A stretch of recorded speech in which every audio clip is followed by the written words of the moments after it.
tem essa situação também do Atlético Mineiro, né? Porque o Atlético, ele perdeu os 2 jogos da final da Copa do Brasil, sendo pior que o Flamengo, e perde hoje com um jogador a mais desde o primeiro minuto de jogo. Eu vou dizer uma coisa aqui e não sei se vocês concordam, tá? Para mim, é uma vergonha o Atlético perder esse jogo do jeito que perdeu, né? Eu acho vergonhoso. Você com um jogador a mais, deixar o Botafogo sair para o intervalo com 2-0 no placar, eu achei ridículo. Eu achei vergonhoso. Foi vergonhoso, Vamp, você que diz que torce pro Atlético. Você que diz que torce pro Atlético Mineiro, velho Vamp? Torço pro Ceará, torço pro Vitória, torço pro Santa Cruz. Ele fala com isso pra todo mundo. Não, assim, poderia se impor mais, né, Tico? Eu também concordo com o Mauro falou. Eu não, pô, mexeria, o Verno falou ali, a gente fazendo. Por que não mexe logo no primeiro tempo, com um homem a mais, e tocando bola pro lado, bola pro outro, você pega um Scarpa, um jogador de qualidade desse, joga lá aberto, lá, sendo marcado. Alguma coisa lúcida, só um chute do Hulk, foram 3. 2 no primeiro tempo e 1 no segundo tempo. Algumas bolas lançadas na área. Quer dizer, pô, você vai jogar uma final de Libertadores. Um time que a gente sempre fala assim, tudo acontece com o Botafogo. Mas o torcedor do Botafogo que foi ao Monumental, os torcedores do Botafogo que ficaram aqui no Brasil, espalhados pelo mundo. E aí você vai, né, a gente fazendo o jogo, em menos de 1 minuto, um jogador que tem uma temporada muito boa, o Grego, né? Vamos esquecer isso, ele fez merda, mas ele... Ainda bem que foi campeão, senão ele estaria para a história. Aí você pede, o torcedor fala, não é possível, a gente botou, vem a maioria, aí consegue fazer o 2-0, aí falando, pô, só acontece com o Botafogo isso. Pô, termina o primeiro tempo, parece que vai se organizar, começa o segundo tempo, toma o gol do Vargas, depois teve o chute do Hulk, a atrasada do Adrielson, quer dizer, tudo assim, conspirável. E o Atlético não fez um bom jogo, não, mesmo com homem a mais. Melhorou no segundo tempo. A posse de bola era notório que ia ter mais, porque estava com esse homem a mais. Mais chances mesmo de bola criada. No segundo tempo teve aquele lance só do chute do Hulk, que o João fez a boa defesa.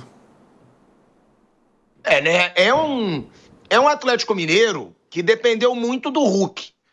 Né? Ficou muito dependente do Hulk. O Hulk até chamou a responsabilidade. Né? Se os jogadores de ataque tivessem aproveitado as oportunidades, o Hulk seria ali um dos protagonistas, mas é muito pouco, né, Mauro César Pereira?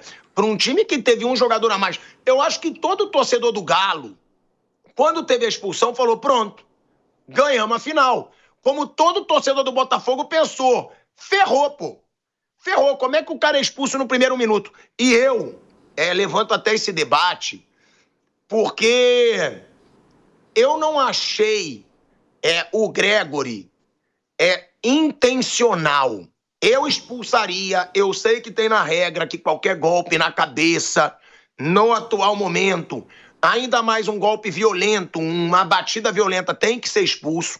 Não tô questionando a expulsão, mas eu tô meio que acobertando o jogador, tá? Porque eu não conheço o Gregory.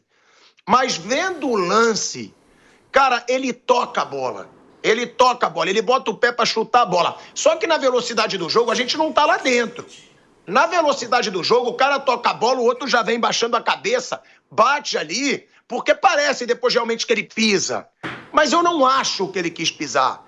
Então, é um lance acidental, na minha opinião, que seria muito cruel com a carreira do jogador, mas que eu não digo que ele teve a mínima maldade ali.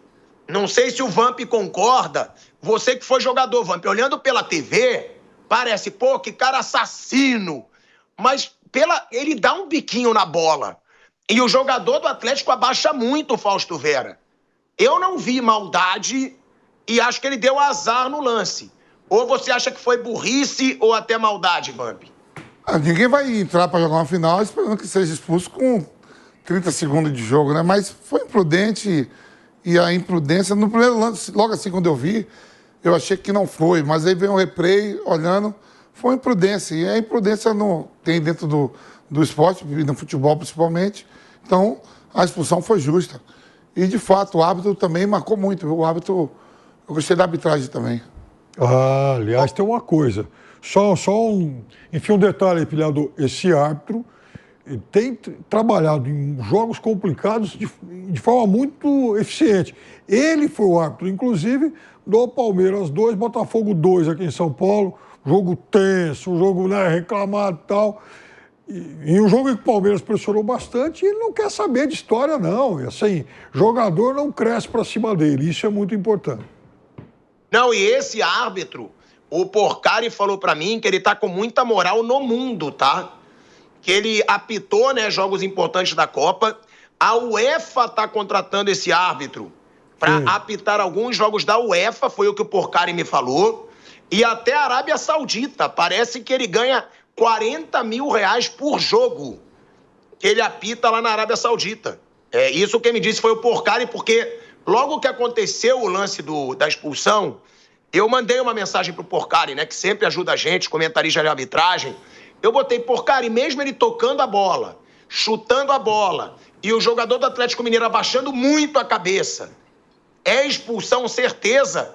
Aí ele falou, Thiago, porque tem na regra hoje que entrada forte na cabeça tem que ser expulsão. Então os jogadores já têm que ter isso na cabeça, então não tem desculpa, realmente era para ser expulso. Agora, ô Mauro, e esse Atlético Mineiro, hein? Com um jogador a mais, né? O jogo inteiro, perder de 3-1, mas perdeu o gol, pra mim não interessa. Pra mim, um papelão do Atlético Mineiro, Mauro César. E outra, tem muito jogador pra só o Hulk fazer alguma coisa. Pô, eu mesmo sempre elogio muito o Scarpa, eu mesmo sempre elogio muito o Paulinho, o Daverson, né, que falam que é o cara de decisão, que fez os gols contra o River. Cara, ninguém fez nada. Só o Hulk, Mauro César Pereira. O que me chamou a atenção, assim, é que depois do gol, da expulsão, aí houve aquela paralisação toda para o Fausto Vera ser atendido. Quando o jogo começa, de verdade, poucos minutos depois já se percebia um Atlético muito ansioso e sem saber lidar com a situação. Claramente o time não sabia o que fazer. Caramba, estamos com um homem a mais, o jogo mal começou. Agora nós temos o quê? A obrigação de ganhar. Pô, mas é óbvio, né? É óbvio, você está jogando com um homem a mais uma final, um jogo único, a obrigação é nossa, nós temos que ganhar esse jogo, gente. Se a gente não ganhar esse jogo aqui, e o time foi ficando mais nervoso. Eu acho que está muito na conta do Gabriel Milito pela passividade. Primeira coisa ali, saca o Lianco. Aliás, por que o Lianco é titular depois da final da Copa do Brasil, quando ele foi muito mal contra o Flamengo? Já no jogo do Rio. Tira o Lianco, tinha o Saravia e tinha o Mariano. Eu entraria com o Saravia. Acho que é um jogador que daria mais opção ali para usar aquele corredor e tal, e fazer uma boa dupla com o Hulk jogando aberto pela direita. Mas enfim, ele optou depois pelo Mariano, mas só no segundo tempo, quando já perdi por 2-0. Então ele não mexeu no time, ele manteve o Scarpa naquela posição. Eu acho um erro, eu acho um desperdício, repito o que falei antes. O Scarpa é um jogador de passe para gol, ele dá assistências, não só com bola parada. Sempre foi assim. No Fluminense ele jogava num time que era mediano no cenário dos times da Série A, e ele era líder de assistência do campeonato. Aí ele vai para o Palmeiras e ele custa ser aproveitado na sua real posição, e quando ele é aproveitado na sua real posição no meio campo, quando joga ele, Veiga, aí ele tem o melhor desempenho dele com a camisa do Palmeiras. Ele pode jogar de ala, já jogou na esquerda, na final de Libertadores, pelo Palmeiras, jogou agora na direita, mas você acaba tolhindo um pouco da sua capacidade. A bola passa menos do pé do cara, ele recebe numa faixa mais extrema do campo, a tendência de cortar e cruzar. O Scarpa jogando mais centralizado, mais solto, mais livre, ele tem mais condições de colaborar. E o Botafogo, do jeito que estava jogando, ele ia encontrar espaço para jogar. Porque o Botafogo teve que se fechar, ele formou linha de 5, ele fez linha de 6.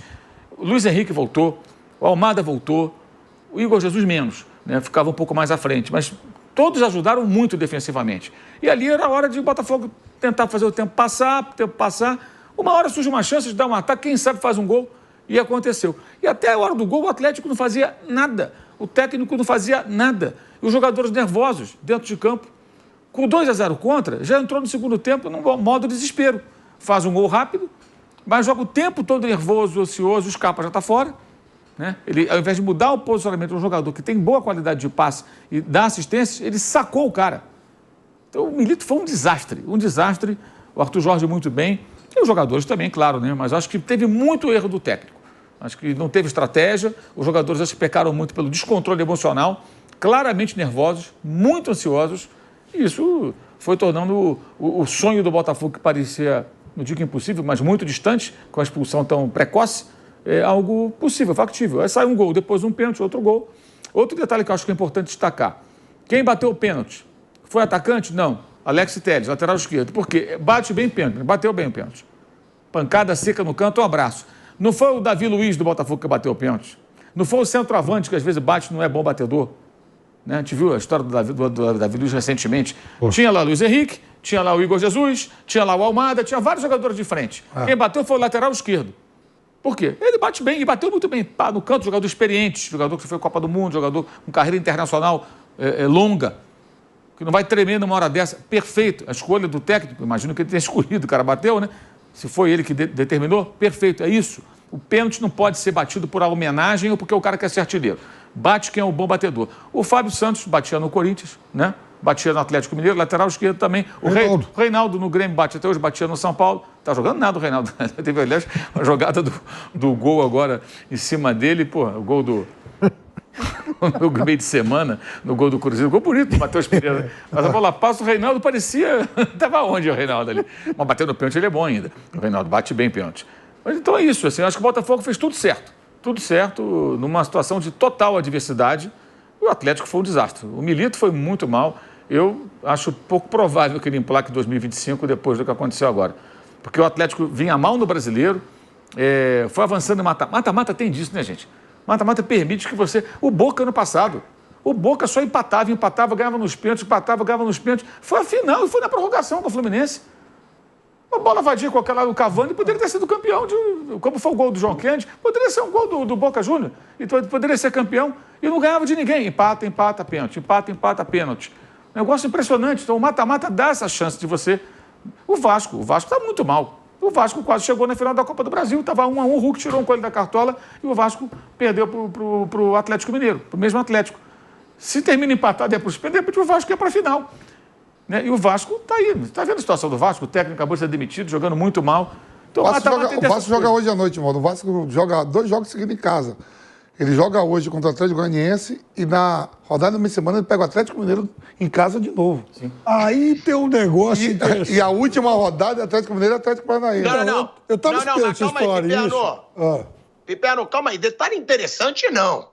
Não vamos falar de Vasco, Campeonato Brasileiro agora. Vamos falar do Botafogo. Eu ia falar um negócio sobre o Atlético Mineiro. Porque é o seguinte, não é só que a campanha está ruim no Brasileiro. Pode disputar para não cair. Faltam 2 rodadas para acabar o campeonato e o Atlético ainda corre risco de cair. O Atlético tem 44, ele está a 6 pontos do Z4. Aí ele tem confronto direto com essa turma que está lá embaixo, e se ele perde dois jogos, ele corre risco.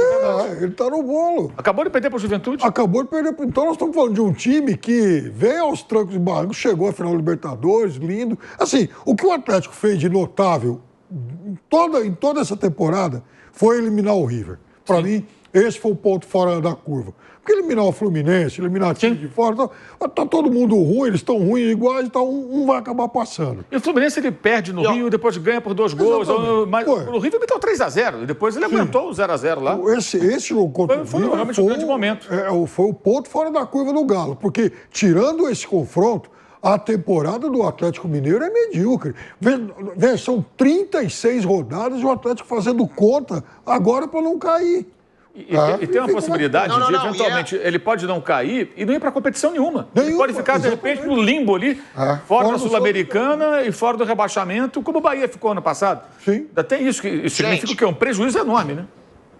Gente, e já são 11 jogos seguidos do Atlético sem vencer nesse ano, tá? 11 jogos seguidos sem o Atlético vencer.